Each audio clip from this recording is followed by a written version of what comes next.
Call upon for the presentation is Dr. Nitesh Gehlot. He is the Assistant Professor, Department of Orthopedics at All India Institute of Medical Sciences, AIIMS, Jodhpur. Sir, most welcome on stage, please. I'm Dr. Nitesh Gehlot. I'm working as Associate Professor in Department of Orthopedics at All India Institute of Medical Sciences, Jodhpur. So my topic is overuse sports injuries in young endurance athletes. What are the risk factors and how you can prevent them as being the chief person who is taking care of those such type of players. Now, overuse injuries in young endurance athletes is a very common incidence. Can comprise from 1/3 to about half of all sports injuries in young athletes. They are usually chronic injuries because they are often neglected, and they are due to constant physiological stress without sufficient recovery time. The incidence is directly proportional to application of the applied load and inversely proportional to body's ability to dampen the applied load. In simpler terms, what I can say is the training demands exceed the physiological ability of the child. So that's when these type of injuries start happening. There's a term called overtraining syndrome. Overtraining syndrome has been described as a chronic fatigue and psychological burnout that happens in younger athletes that impairs their training, competition, emotional health and non-sport activities also when they are not playing. Symptoms are usually the vague complaints that they will tell you, but if you see closely, there will be training fatigue, poor sleep, might be disinterest also, chronic pain, elevated heart rate, lack of appetite, loss of body weight. When you see that sports person closely and you associate with them, you will observe that there is worsening in the sports performance. Their academic performance also declines because this affects their mental abilities also, and they have difficulty concentrating and failure to complete the task throughout the school. The overuse injuries are graded into 4 stages. The one are when the pain is on the affected area after the physical activity. The second is pain present during the physical activity. Third is when the pain starts restricting the activity and the player's performance starts coming down. And the fourth is when there is a chronic unremitting pain on the wrist also. In males, usually this is a patellofemoral syndrome, the iliotibial band syndrome and Osgood-Schlatter disease, that is osteochondritis or the tibial tuberosity. In females, usually is medial tibial stress syndrome and the tibial stress fractures, which are more common. The swimmer's shoulder, hamstring injuries, Achilles tendinitis, sacroiliac joint dysfunctions, these are common in both the sexes. There are various risk factors that have been described which predispose young athletes to such type of injuries. They can be broadly grouped into the extrinsic and the intrinsic risk factors. Both are subdivided into non-modifiable and potentially modifiable. The non-modifiable are the risk factors which are usually because extrinsic, like the sports they are playing, because you cannot change the sports that the athlete is playing. The level of play they are playing, whether they are playing at the school level, recreational or competitive level, at a state level or a national level. The position they are playing, like in a football or in a running play, the position they have on the field because the injuries are associated with that. The weather and the time of season of the day. Potentially modifiable, you can change the rules of the games, change the playing time, playing attitude, all these things can be changed. So these are modifiable. The extrinsic factors are basically those which are applied externally to the body that may increase the chance of overuse injuries. They are basically new or any different training method that has been applied. Any equipment specific factors, you have bad equipment, your equipments are not up to the mark and they are not able to help the athlete completely in their playing. So then it can be equipment related and environmental factors. The intrinsic are one which are exclusive to that player, exclusive to that body of the player which they have in them. So that includes their BMI, that includes their maturity status. Maturity, I mean their sexual maturity and the bone maturity, whether the epiphyses are open or closed. Then gender specific are there some anatomical variations that you might know. The Q angle might be increased, the differences between the right and left Q angles, because that significantly affects the rate of lower limb injuries, and the biomechanical movement towards the gait patterns. There is a model that has been given in a few studies that is basically was given for throwing athletes, but now it is considered to be true for other athletes also. Now, what is a predisposed adolescent athlete? So we can remove the throwing term because it was initially given for throwing athlete. A athlete who has a natural intrinsic risk factors and that is a predisposed adolescent throwing athlete. Now, in that predisposed athlete, if you add an exposure to extrinsic risk factors, then he or she becomes a susceptible adolescent athlete. Now, in that, if you add an inciting event, like when an injury occurs or any specific circumstances there when that predisposed or susceptible athlete is put under pressure, then injury occurs. So this is how this risk factors, they play a role in the injuries of an adolescent player. The next thing comes, you have an adolescent player who is injured. So what do? You do the assessment. You want a scale or you want a mechanism to assess those patients so that you can communicate that assessment with your seniors or other peer group who are in other countries also. So the Oslo Sports Trauma Research Center is in Norway. They have given an overuse injury questionnaire. So it has 3 parts. One is the knee, first one concerns the knee problem, second is the shoulder problem, and third is the lower back problem. So it's basically a questionnaire. You give that questionnaire to the sports person, and then you decide according to that what problems they are having and what is the extent of the problem. Now that you have assessed it, now the second part comes the how do you prevent such injuries? How do you anticipate these injuries? How do you prevent? Prevention is a very important part of sports medicine. You have to identify the risk groups and the risk factors that we have already discussed. You have to take adequate pre-season and in-season measures such as hip abductor extensor and axial rotator strengthening, adequate grade training, and increased step rate. These are few examples. Then you have to properly evaluate the pre-season activity level because that decides the in-season activity levels also. And you have to modify the training volumes and intensity according to that. Periodization is a preventive strategy, that is the term, that is the preventive strategy utilized for preventing sports injuries. What does it mean by that? Is basically you divide the training year of a sports person into off-season, pre-competitive season, and the competitive season. The various training techniques, they are changed according to these periods of training. Approaching a competition, the training should always be reduced because you want to give the athlete some recovery time so that they can prepare for an intense effort during the competition.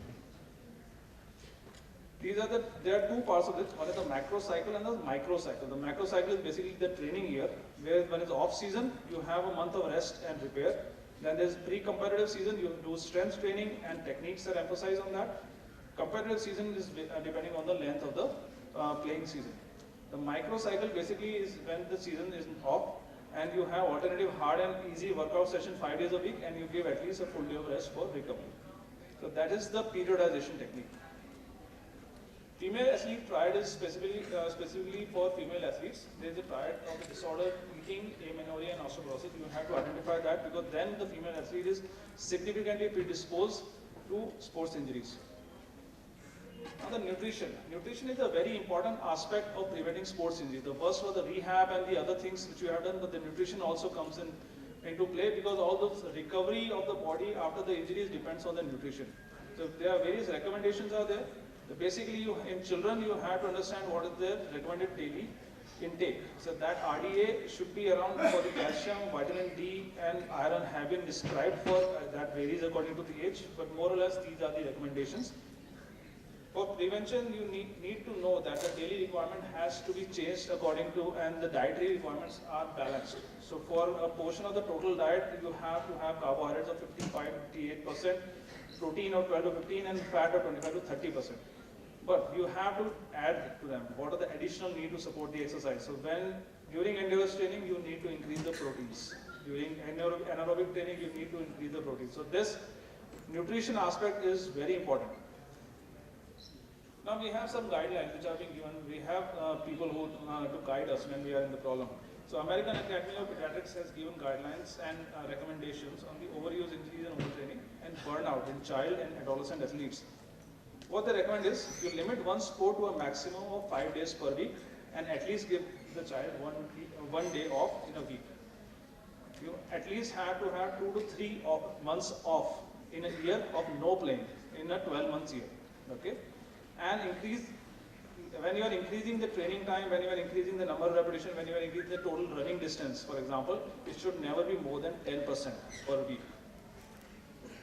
And they can only participate in one team during a season. So these are the recommendations of the American Academy of Pediatrics.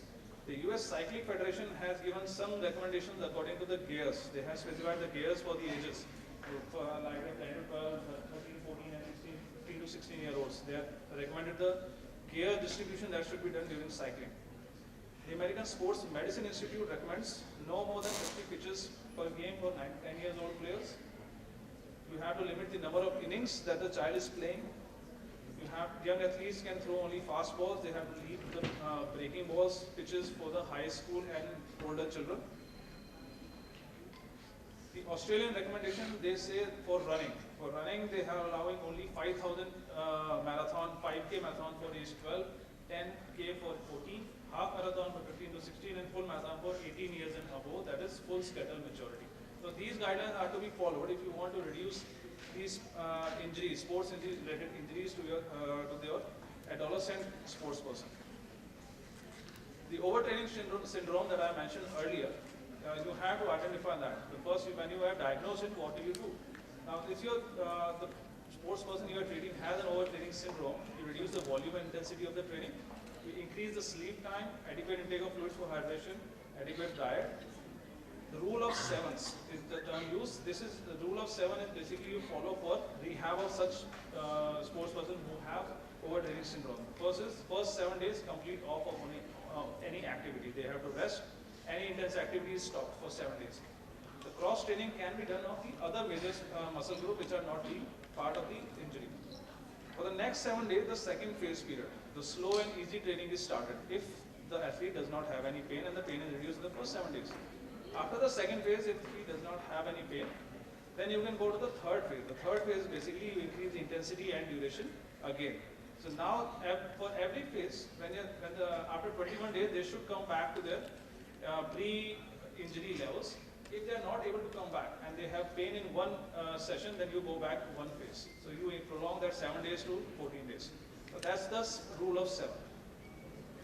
What are the take-home message for these overuse injuries in young patients, young sports person? You need to have a proper education and supervision. They had to have a pre-participation physical examinations, that is a mandatory thing. Rule modifications and participation limits are done according to the age of the child. Proper training, conditioning and equipment should be used for children because most of the equipment and most of the science goes into the adult athletes and it's kind of neglected for the children sports persons. Delayed sports specialization because increasingly in international literature this is being recognized that pushing children earlier at the age group, the countries are pushing children earlier into sports because they want to win medals when they are adults. So they are increasingly pushing them at the earlier age and that competitiveness is causing more injuries actually and causing more mental problems in the children. And so that's why they are now recommending, the health experts are recommending, to delay the sports specialization. The child should play any game what they want, and at the lower level they should play most of the games and not be specific to one game so that they have a target on a gold medal in the Olympics when they turn 18. So that should not be the case. And early intervention is very important. You should know what you are dealing with. You should be able to prevent what sports injuries are going to happen, and then if it does happen, you should intervene at the earliest. Thank you.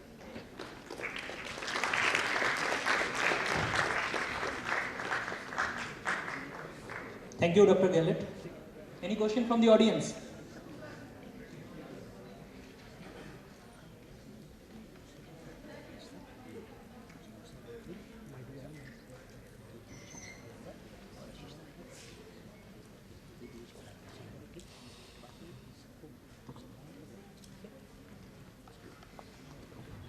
Hello, sir. So you talked about overtraining and training as a part of the extrinsic risk factor for. What are you asking? You talked about training as a part of extrinsic risk factors, sir. Training, yes. Yes, extrinsic factors are overuse. So how are you monitoring the training in the athletes? And I have another question is, talks about the ratios of carbohydrates, proteins and fats, which is to be prescribed to an athlete. Does that ratio changes over the periodization cycle of the athlete? Like in a microcycle or a microcycle? Yeah. Work on that. So those are the first question was you asked about the training at the extrinsic risk factors. How do you monitor in different phases of periodization cycle? So because because you have to monitor how much, because the training amount and the increase in training has been decided. They have given that you cannot increase more than 10% of the training. And then you have to see as a child how much, you have to observe the person who is associated with them, the exhaustion, the overtraining syndrome, whether they are going to develop that and how much they are monitoring the daily performance. Like because, for example, they're running, if you take running as an endurance sport. So you, what the people associated with athletes do is that they monitor how much distance they have run today, what time they have taken for running that distance, what time they have taken for running first 100 meters and then the next 500 meters. So that time is monitored every day. So what they see is that that time starts to be, when the performance starts decreasing, and the performance is not up to the mark that was the last week and is now reduced now. So that gives you an idea that the training is now getting above the body's capability of that child. So that kind of gives you, so that monitoring technique varies with every sport. So there is no one single monitoring technique for all the sports, but it varies according to what the sports the player is playing at. The second thing for the nutrition, the guidelines of the nutrition are definitely according to the age, but more or less the guidelines of the pediatric guidelines are there for the less than 10 years and adolescent increase age is 11 to 15 years. So the guidelines are more or less the same. Yes, the dietary intake should change according to the age. So there is a detailed guidelines are also there which you can find. I have just summarized it one table. But yes, the recommended daily intake also changes according to the age. Sir, I'm not talking about the age. I'm talking about the periodization cycle of one athlete. Okay. Over the course of 1 year, he's in off-season, he's in competition phase. Does that ratio change during that? During competition phase is different, during preparation phase is different. That's what I'm saying. Not the age. The dietary intake, we are asking about the periods of the play. In one cycle, yes. Yeah. One athlete. That also changes because it depends on the amount of intensity. So that also again changes with your sport because it's like an endurance sport in there. In endurance sport, you need more of a carbohydrate and more of a protein. So that percentage changes. If you are like in the sports like the boxing, where you need to bulk up the muscles, then you need more proteins. So and the dietary intake also increase. You have to change during the in-season and the off-season. Off-season, then because they are not building the muscles and all those things. Pre-season, because you are preparing for a competition, then you have to bulk up and you want to change. You have to prepare yourself for the competition. So that diet changes. So definitely there are changes in the diet according to that. Anybody else? Thank you.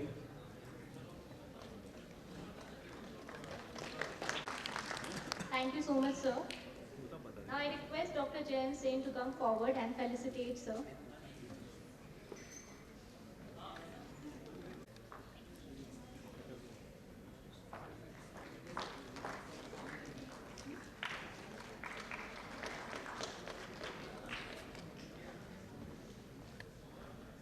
I would like to call upon Dr. Perlson K. He is the leading physiotherapist specializing in manual therapy and is a noted professor in Padma Shri Institute of Physiotherapy, Bengaluru. Sir, most welcome on stage, please.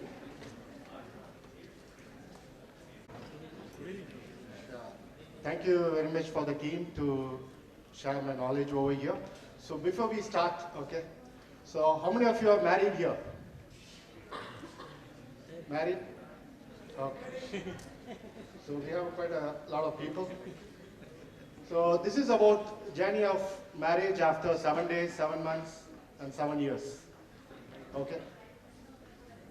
So married since 7 years, 7 days. You know, yesterday we had Valentine's Day. So, you know, you would have been celebrating the whole month.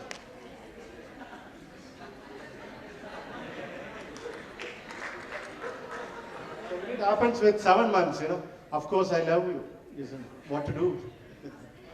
After 7 years,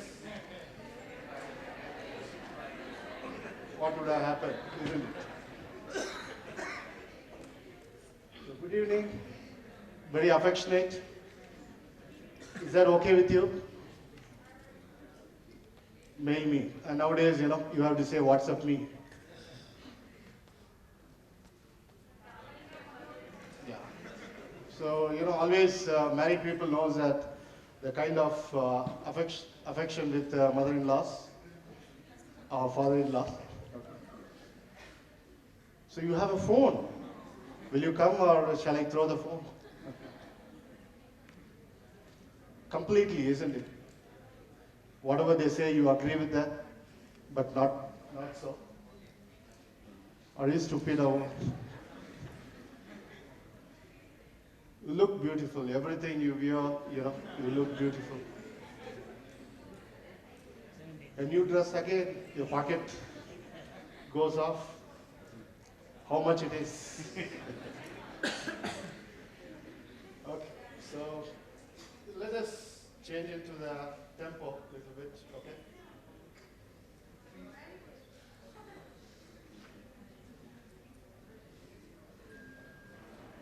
So my topic is about hamstring tendinopathy rehabilitation, how we can make it very, simple on terms of physiotherapist perspective. Okay. And if you have any other inputs, you are always welcome to share what you have in your mind. So when I say most common, injuries, it could be various things like common tendon, which goes for 23%, and it can be biceps femoris of 41%, and you have semimembranosus, which goes for 29%. So all this, you could see here with various, because of the attachment and as well as because of its anatomy orientation. I would see, a lot of middle-aged runners who does walking as a, big thing today, particularly in city like Bangalore or anywhere. You'll see a lot of people, get into the park, get into the walking, and do a lot of, health, fitness, where you have middle-aged people and where they're not bothered about the food and other, things or nutritionist activities, like where they get into this, hamstring injuries. So middle-aged runners or football players or 50-year-old non-athletic woman. So what we do, okay, so we have a pathology of hamstring injury. Can we try to fix it? No, it's not a part and parcel of our duty, okay? So what we do, can we treat the pain? Can we treat the poor function? So I would, emphasize more on pain in the initial days, and then I go for the poor function. So function is the one we are going to alter it. Function is the one which you are going to, get it better. So what happens, when you have a injury to the hamstrings? So you will have a inflammation or collagen tearing. So as we all know, inflammation is quite common, where you all end up giving ice or some kind of a compression. And when you have a collagen tearing, the collagen tearing model has been broken away, saying that, you can't get the collagen tearing happens, because it's more of, cell continuum model. Cell continuum model, which works better, which works better with the help of loading. So that's what the exercise is. So you have few specific tests or few specific things to look upon hamstrings, like load response test or pain site, or hamstring bridges, or knee internal rotation, which suggests that semimembranosus, or lunges or stretch tests or abacus. So all these tests, are going to give you a conclusive, or are we going to, get carried away? Because the biggest challenge is the sciatic nerve, which comes very, very, very closer to the hamstring origin area. And what causes in the sport, or what causes in the people? High-speed activity. Any kind of high-speed activity, like, I've been doing moderate running or moderate walking, all of a sudden I get into high-speed activity, I can get into these hamstring injuries. And rapid acceleration. So you tend to, jump, or you tend to move, or you tend to hop, which you are not been doing much, or which you are not fit for your sports, which also lead into that. And as well as, we all do, recently I was attending a conference by the anatomy and fascia people, where a good amount of tightness of hamstring is good for the pelvic stability. So you don't really need to stretch everything which is causing any discomfort. So stretching is not recommended all the time to give you a kind of comfort in terms of the pain. So re-injury happens in most of the hamstrings, particularly 34%, it happens at the hamstring. So what happens, or why do we get this? It's all because of the fatigueness, or it could be because of various other factors like the type 2 fast twitch fibers, or quadriceps muscle is very powerful compared to the hamstrings, or inability of the hamstring muscle to relax, which could lead into the hamstring injury. So what are we going to do in terms of rehabilitation? We all talk about in Western country, donut. So for a change, I got vada. So you don't need to treat the whole, okay? You don't need to treat the pathology. You treat the entire other aspects. So you don't need to worry about the whole, that is a pathology which is causing the impact here. So how do we go about? You see here, the mid tendon needs energy storage load, okay? The mid tendon would be needing an energy storage load. The compression load will lead into the insertional, and as well as the peritendon will be due to the friction load, okay? So when you have a different kind of loading, different structures are getting involved, or different structures are going to cause, damage in the hamstrings. So we follow here, all of us have been talking about rest or rise. So rest, ice, compression, elevation. And then, we have been talking about price, protection, rest, ice, compression, and elevation. And now we have been talking about police, okay? Protection, optimal loading, ice, compression, and elevation. So in few days or few years, we are going to have something like, peace and love. So where you will have peace is all about the protection, elevation, and avoid anti-inflammatories, compression, and education, okay? And love is about load, optimism, and as well as, where we can try to increase the exercises or inflammation. So you have, this is come under BJM, like British Journal of Sports Medicine article about the love and peace. And right now we follow the police, which is protection, optimal loading, ice and compression, and the elevation. So what we do, so when we have pain, you can use eccentric exercises, or when you have to reduce the pain, again, you can use heavy, slow resistance exercises, which can be done by the help of hamstring curls, or which can be done with help of any kind of machines. Or you do these exercises alone. So these were the protocols. So generally, the protocols won't fit in for people. So you have to tailor-made according to the need of the person. So what will happen is, if you want to overcome the pain, or in the initial stages, you got to do the unloading the interventions. So unloading interventions can be done by reducing the training. So instead of going for 5 days in a week, you can reduce the training, so which will help them to reduce the pain in the initial days, or reduce the compression, so where they can work on strength on hip flexion. So particularly like people who play football or play hockey can get into the trunk on hip flexion, or kinetic chain. So kinetic chain is the proximal controllers which has to be taken care of. So like core muscles or the hip muscles or the other area muscles which has to be taken care in order to change the pain pattern. So as you go with exercises or rehabilitation, you have isometrics with bridging, which can be done, or you have strength exercises, compression exercises, or speed energy loads exercises, which can be done in order to overcome any kind of tendinopathy. So this is a kind of model which you have.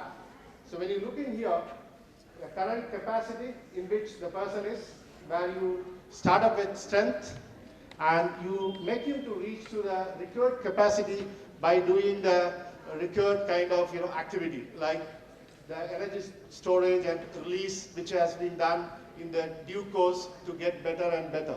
So this is a kind of model in which, where you can do for tendinopathy a lot, which can help people a lot rather than, going for complete rest. So this is about me, like, when we talk about like APA, as well as the various factors in which where a physiotherapist can handle with. Thank you.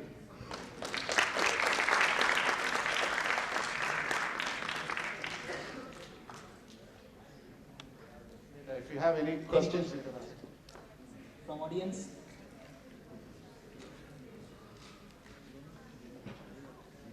It changes. So the model, this model has been followed well in the Australian Sports Institute by Gurham. Okay. So where you have each and every tendon load, whether it is a mid tendon or whether it is a peritendon or an insertional tendon, the activity has to be changed.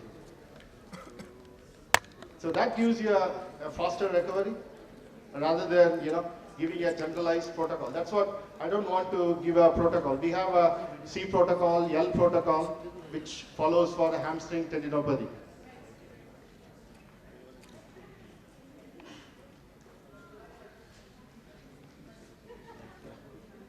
Anything else?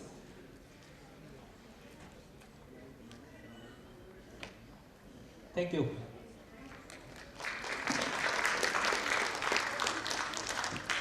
Thank you so much, sir. Now I request Dr. Jayant Sen to come forward and felicitate sir.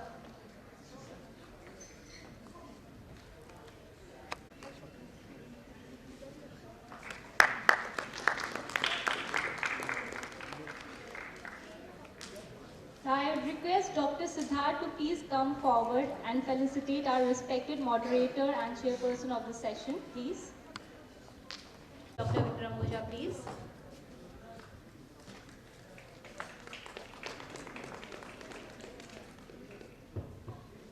Thank you.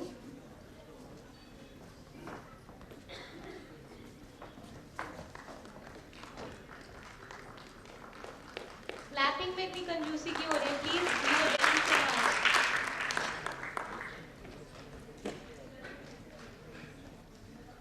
The scientific ideas. To deliver a small talk on the same, I request Dr. Mohammad Siddiqui to come on stage. He is Senior Specialist, Ministry of Defense, Saudi Arabia. He is Advisor, Mendeley Group, UK, Advisor for SGL Group, Netherlands, and also the President Founder of Indian Clinical Research Association. Sir, most welcome on stage, please.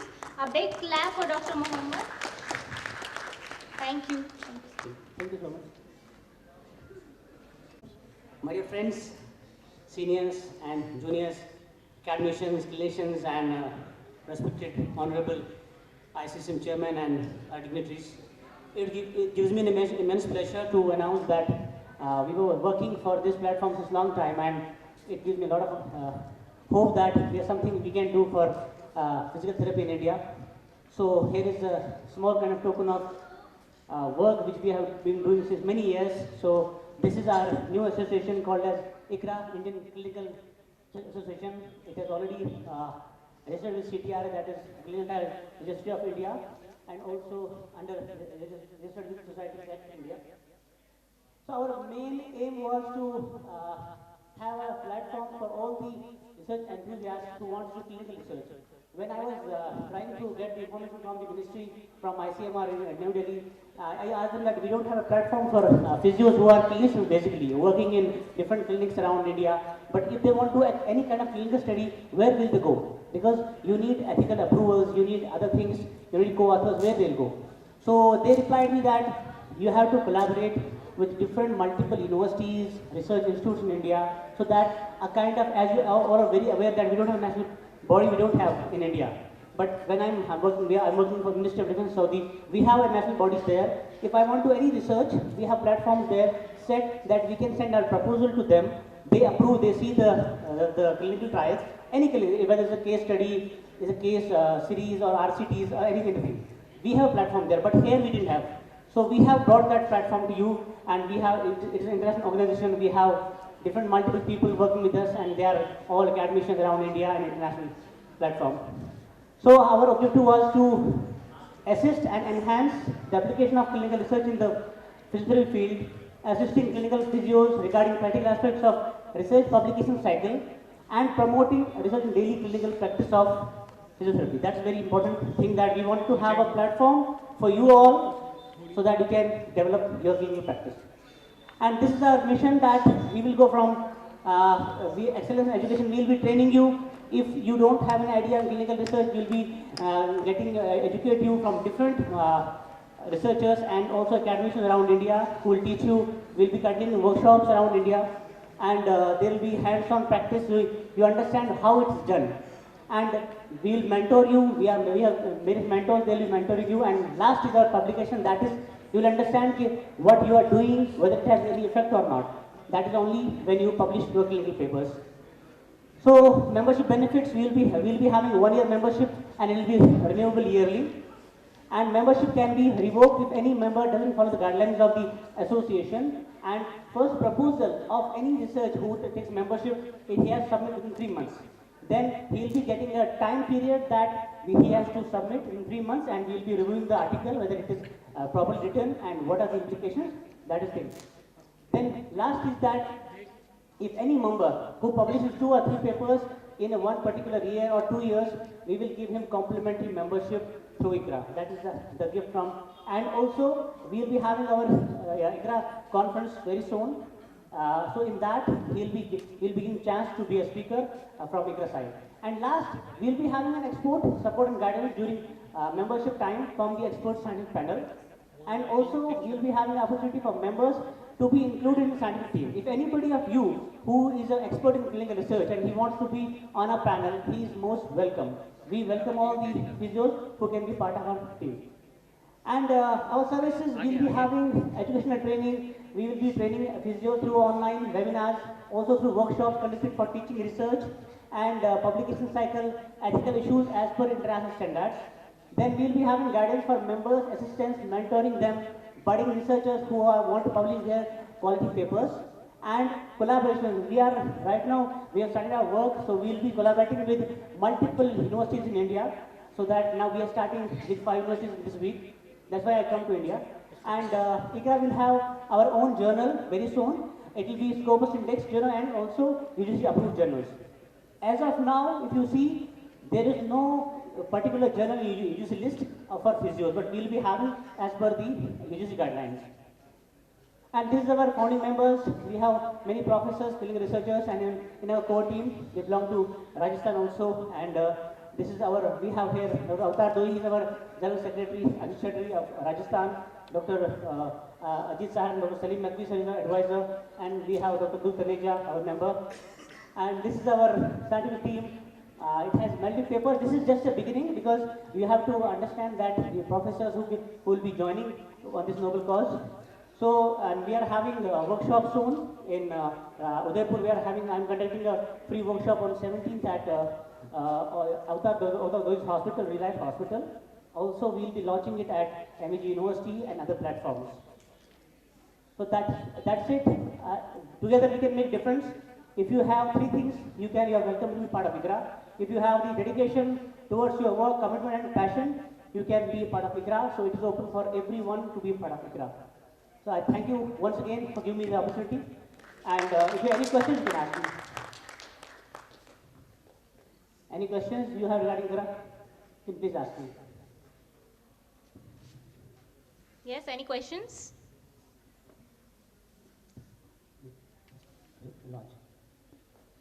Thank you so much, sir. So in order to continue the launching of ICRA, I would like to invite on stage Dr. Ashish Mittal, the chairperson of International Conference of Sports and Exercise Medicine, and also Dr. Avtar Doi, he is the Executive Secretary for Rajasthan of ICRA. Dr. Ajit Saharan, Scientific Advisor, Rajasthan, ICRA. Dr. Dhruv Taneja, Scientific Member of ICRA. And Dr. Salim Naqvi, he is the National Advisor of the ICRA. All the dignitaries, please come forward on the stage.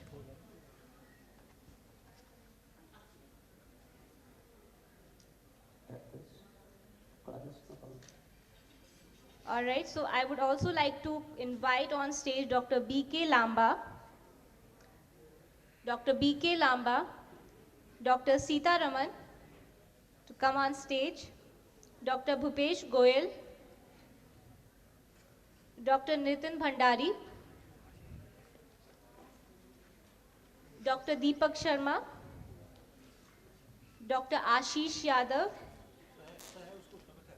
Dr. Ganpat Lal, Dr. Avinash, Dr. Ram Sihab, Dr. Ramveer Saini, and Dr. Chandresh Arora.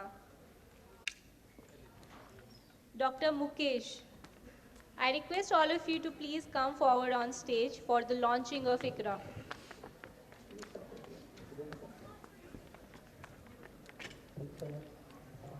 I really love your sport and thank you so much. Thank you so much. It's all for you, man.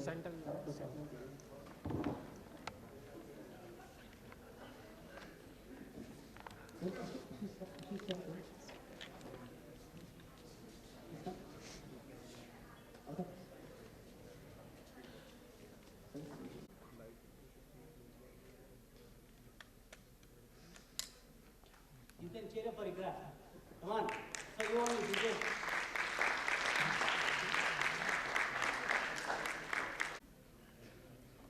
Thank you so much.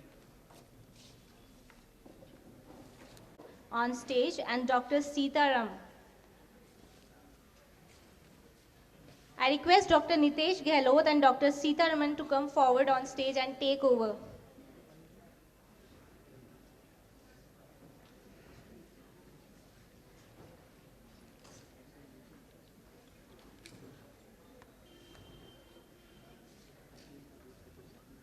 Plants. ये आप लोग सोच रहे होंगे dentist यहाँ क्या करता है? While I was sitting there, I was thinking the same.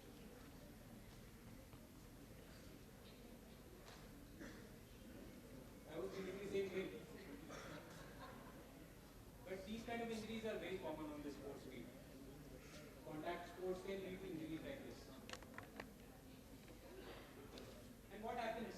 जब आप लोग अपने स्पोर्ट्स एथलीट्स को अच्छी तरीके से तैयार कर देते हो अच्छा स्पोर्ट्स खेलने के लिए and then they win prizes. Do you want them to win like this? Even portrait of the programmers? No. So what I'll be doing today is I'll take a very small session of 5 to 10 minutes and I'll tell you how early and delayed dental injuries can be managed.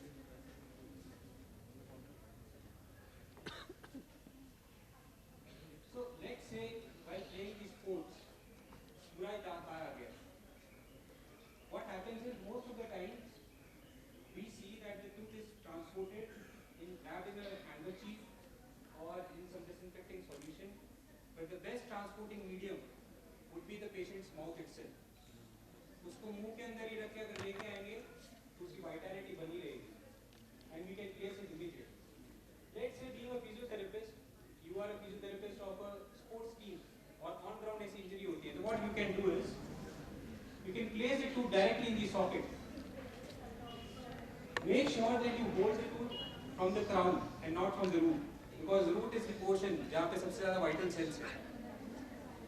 You clean it properly and you place it and you orient it properly. ऐसा नहीं कि उल्टा लगा दिया उसको. And then stabilize it for 5 to 10 minutes and send it to a dentist. What the dentist will do is he will splint it. जैसे आप लोग अपने fractures को stabilize करते हैं वैसे वो दांत को stabilize कर देगा for 4 to 6 weeks.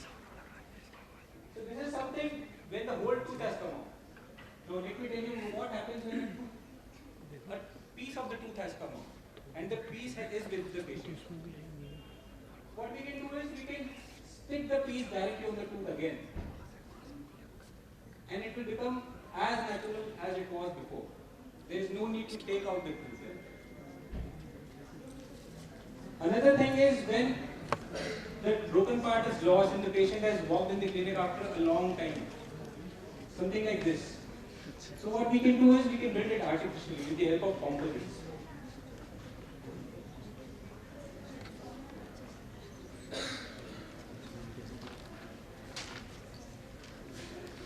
And it will look as natural as it was.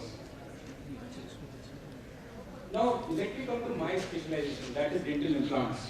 Sometimes patient ऐसे टाइप पे आता है जब आधा दांत जॉ के अंदर ही है. In this situation, you can see the CT scan like this. The tooth is broken off. So what we can do is we can remove the tooth completely. अभी बहुत सारे एथलीट्स इस चीज से डरते हैं कि क्या होगा अगर वो दांत निकलवाने के बिना दांत के तो नहीं चल सकते. तो we can replace it immediately with the help of a dental implant. This is a titanium screw. We place it inside the jaw. And immediately after the surgery, we can give the athlete a tooth. Something like this. Another situation is when the patient has not sought the treatment for years together. Something like this. In such a case, bone loss will occur. Bone पतली हो जाएगी वहाँ से. Can you see this? There is a huge bone defect there. In such a case, what we do is, from the lower jaw, we take out a piece of bone and we stabilize it on the defect of the jaw. Keep it there for 6 months. And after 6 months, vital bone formation will be occurring. We can place 2 implants like this. And after the healing period, feet can be given like this. Thank you.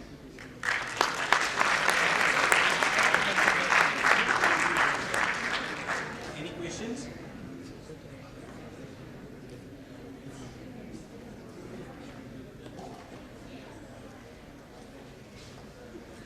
Any questions from the audience, please?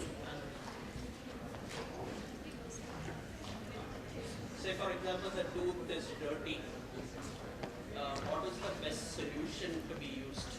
So, best solution on the site availability would be of a milk. अगर milk मिल जाता है, you can clean it with the milk. If you have isotonic saline there, you can clean it with saline also. Don't use antibiotics or don't use any antimicrobials to clean it. It won't help. Saline or patient's own saliva is the best solution.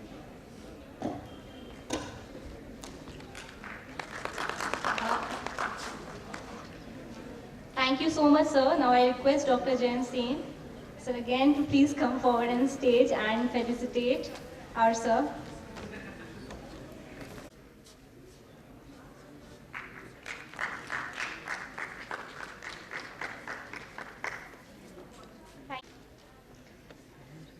Now our next keynote speaker is Dr. Satbir Singh.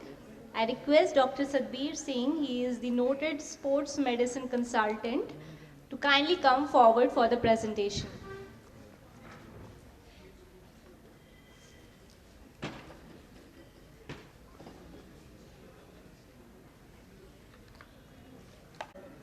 I'm Dr. Satbir, a sports medicine consultant from Cosmo Hospital, Mohali.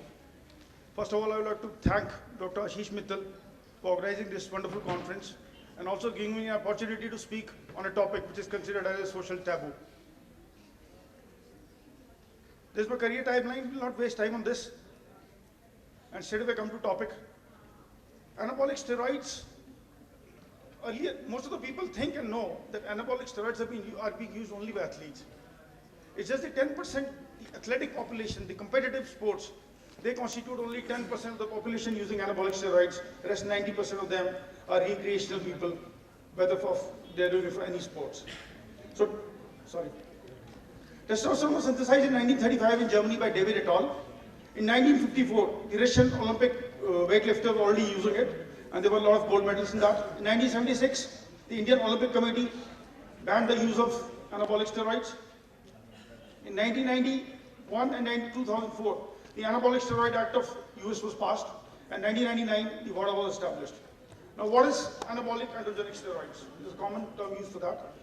They are a class of compounds that contain a synthetically manufactured form of testosterone or a related compound. Testosterone, a primary male sex hormone, it is secreted from the interstitial cells of lady, from the testes. It peaks during puberty. About 2.5 to 11 milligram per day is secreted in males, and about 1/4 of that is secreted in the females.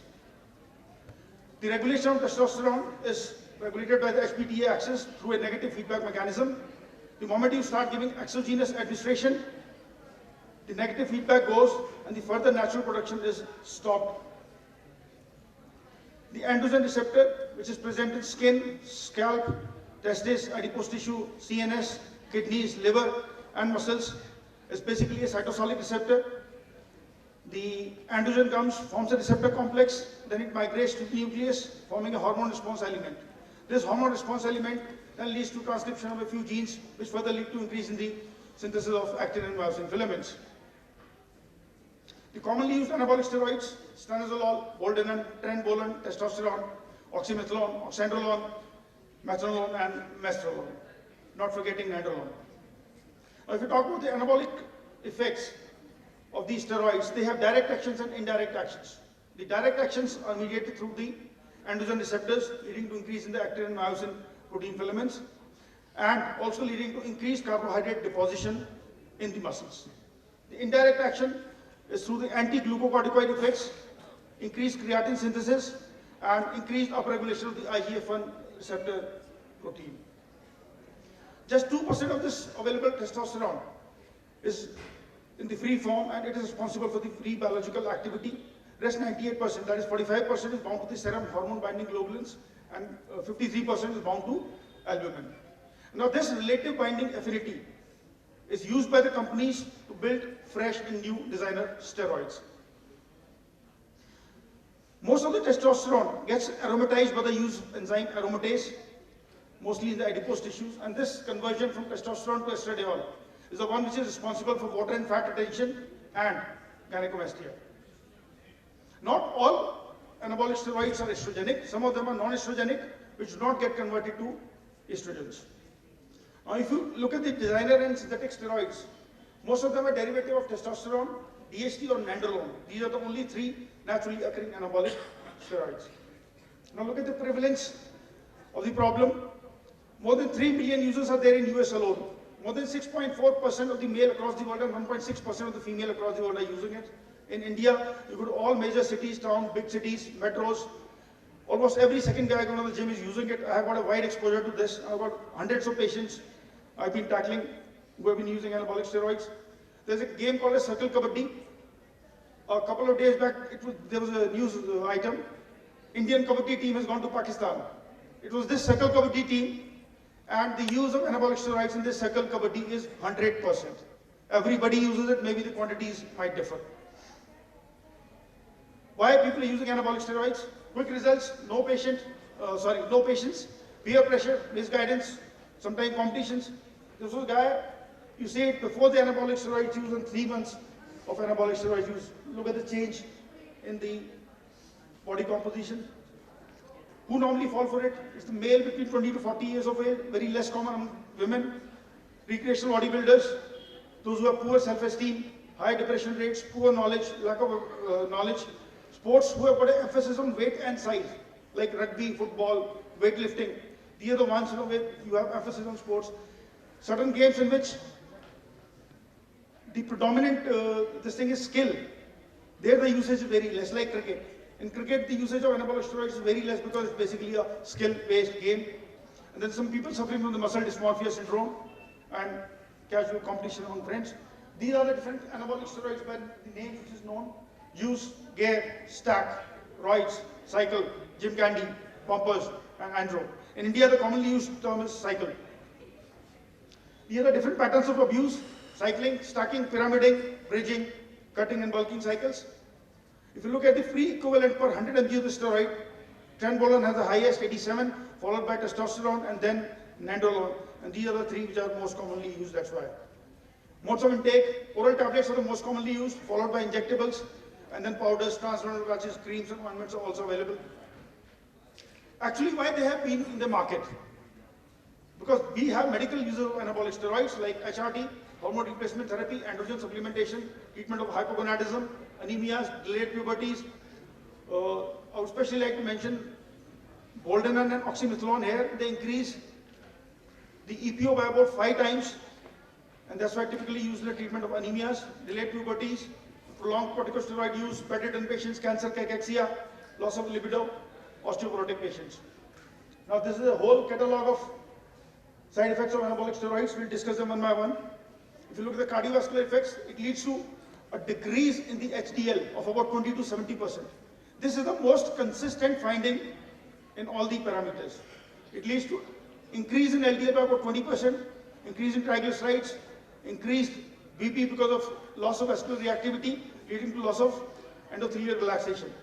Then you have a lot of plaque formation, leading to higher incidences of myocardial infarction. Cause of death generally is because of acute MI, acute coronary syndrome, atrial fibrillation, ventricular fibrillation, VT, SVT, stroke in the left ventricular hypertrophy. If you look at hepatobiliary system, you have cholestatic jaundice, hepatic adenoma, hepatocellular carcinoma, increase in SGOT and SGPT, and toxicant associated fatty liver disease. Now in this, the most consistent finding is the increase in SGOT and SGPT. But most of these effects, they do not appear at the physiological doses, they only appear at supraphysiological doses. And that too after a use of about 8 weeks. Most of the cardiovascular effects, they return back to normal within 5 months of stopping the usage of anabolic steroids. Kidneys, there has been no direct toxicity on kidneys, no association has been proven, but at times a secondary ATN happens because of, that is generally secondary to hepatocellular failure. Physical characteristics, if you see, it can lead to acne, androgenetic alopecia, stunted growth due to premature closure of epiphysis, but this particular effect happens only in those who are using estrogenic steroids. If you are using non-estrogenic steroids, it will not come. Water and fat retention and dysphonia. If you look at the sex-specific side effects, you got men and women. Men, you have male pattern baldness, gynecomastia, BPH, prostate cancer, testicular atrophy, and infertility. In women, you have hirsutism, breast atrophy, uterine atrophy, menstrual irregularities, clitoral hypertrophy, and masculinizing effects. CNS and psychological effects, increased aggression and irritability. This is because of involvement of the amygdala and the hippocampus. Increased criminality, violence, roid rage, sleep disturbances, anxiety, depression at times, suicide rate, and dependence. Because there are a lot of receptors in the CNS also, it does lead to dependence. I have got patients who have been using anabolic steroids for the last 10 to 12 years continuously. Surgical implications, hair transplant is one of them, because the typical loss is frontoparietal and the crown. So left with no choice, finally they have to go this, and this loss is because of shortened anagen phase of hair growth. Gynecomastia, if you have been using, gynecomastia is one of the most common complaints with which a patient normally come to us. And you've got no choice but to refer them to a plastic surgeon and get a mastectomy done. Then clitoroplasty. At times, under the influence of this thing, the growth of clitoris is so much that it starts resembling a small mini penis. So then clitoroplasty has to be done. At times the prostate is so enlarged that it starts pressing on the urethra and the urination stops. So you got no option but to do either a TURP or catheterize the patient. Then injection site abscess. Most of these drugs, they're not made from a pharmaceutical grade oil.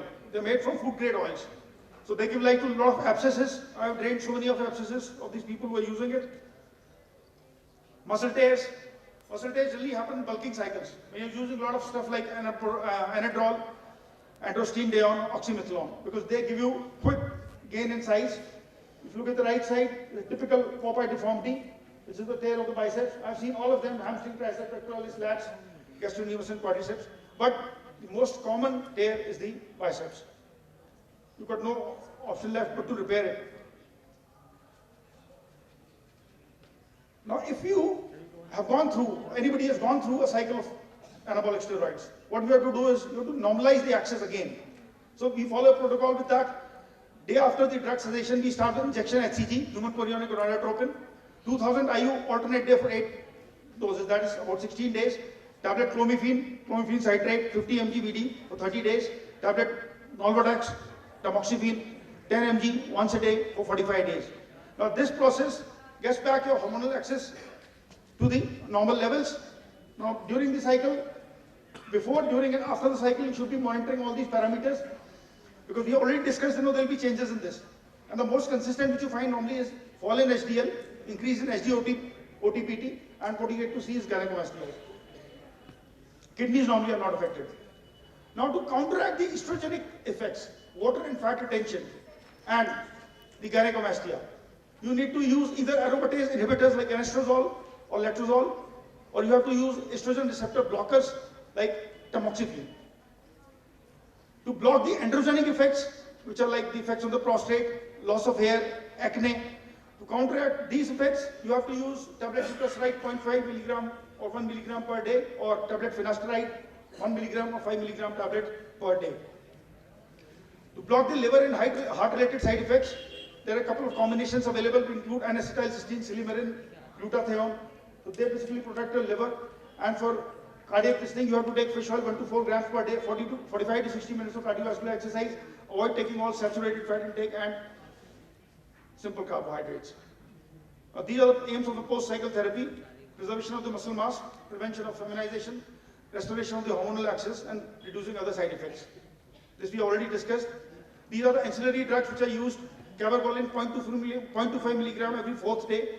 This is generally used when you are using nandrolone or trenbolone, because they are progesteronic. So they lead to increase in the levels of progesterone.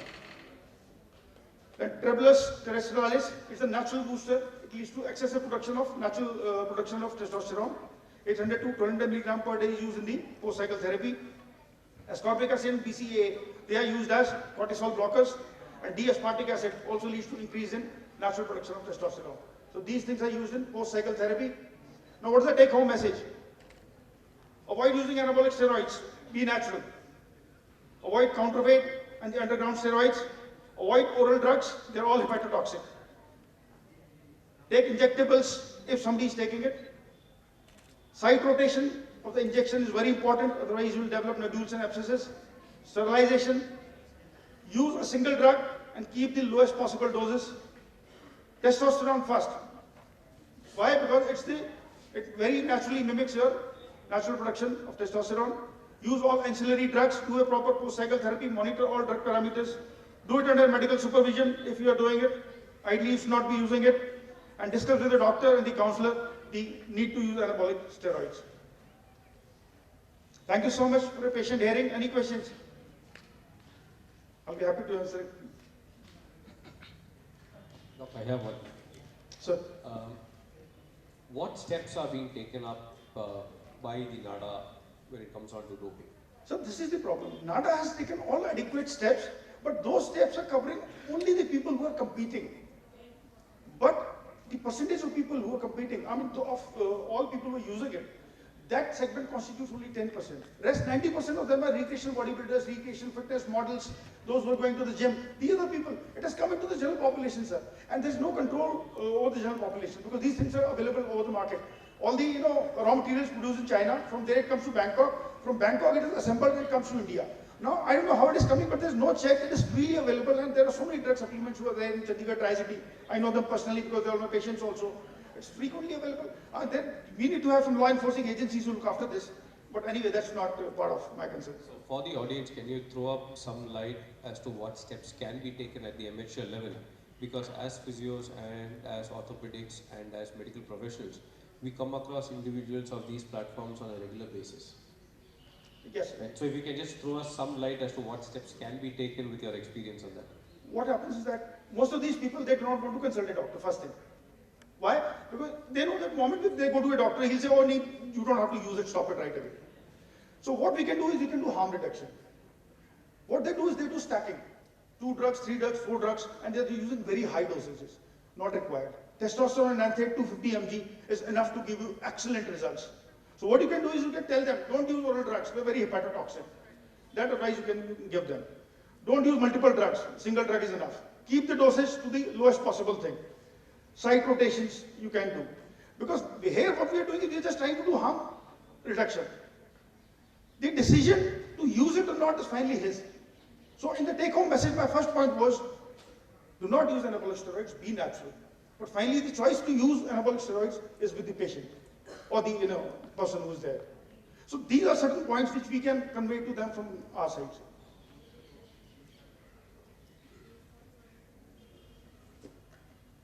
Thank you so much. Thank you. Thank you, sir. Sir, you are again welcome here on the stage, and I would request Dr. Vikram Oja to come forward on stage to felicitate, sir. Sir, please come forward.